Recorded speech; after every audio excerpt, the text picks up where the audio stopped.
আপনি Mars force Gaza সম্মেলনে গিয়েছেন, ভালো কথা। তাহলে আম গাছে উঠে আম সিরা নামাইতেছেন কেন?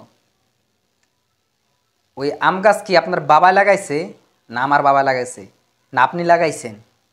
আপনাকে কে অধিকার দিয়েছে ওই আম গাছ থেকে আম ছিঁড়ে নামানোর জন্য? বাতিলের বিরুদ্ধে, জালেমের বিরুদ্ধে হক কথা বলাও জিহাদ। ফিলিস্তিনের পক্ষে, ইসরায়েলের বিরুদ্ধে আমরা ডাইরেক্ট জিহাদ করতে পারতেছি না, সেই শক্তি আমাদের নাই, আমরা সেখানে যাইতে পারতেছি না।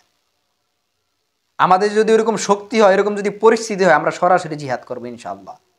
যেহেতু আমাদের সেই শক্তি এখন নাই, এই জন্য আমরা সারা বিশ্বকে, ইসরায়েলকে জানান দিচ্ছি আপনাদের বিরুদ্ধে আমরা আছি, এবং ফিলিস্তিনিদেরকে জানান দিচ্ছি আপনাদের পক্ষে আমরা আছি, এবং ইসরায়েল যত পণ্য আছে বয়কট করার আমরা আহ্বান করতেছি। তাহলে এটাও কিন্তু একটা জিহাদের অংশ।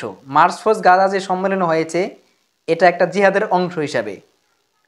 তাহলে আপনি জিহাদে গিয়ে, আপনি বাতিলের মোকাবেলা কথা বলতে গিয়ে সেই সম্মেলনে, ইসলামী সম্মেলনে গিয়ে আপনি আম চুরি করার অধিকার আপনাকে কে দিয়েছে?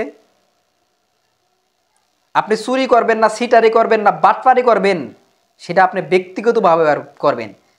কিন্তু নেক্সট শুরুতে ইসলামী লেবাস পরে, টুপি পরে, দাড়ি রেখে ইসলামী সম্মেলনে গিয়ে আপনি আম গাছ থেকে আম চুরি করবেন, এ অধিকার তো আপনাকে কেউ দেয় নাই। আপনাকে তো এরম করা উচিত, প্রকাশ্যে এনে ইসলামিক নিয়মে আপনাকে সাইজ করা উচিত ছিল।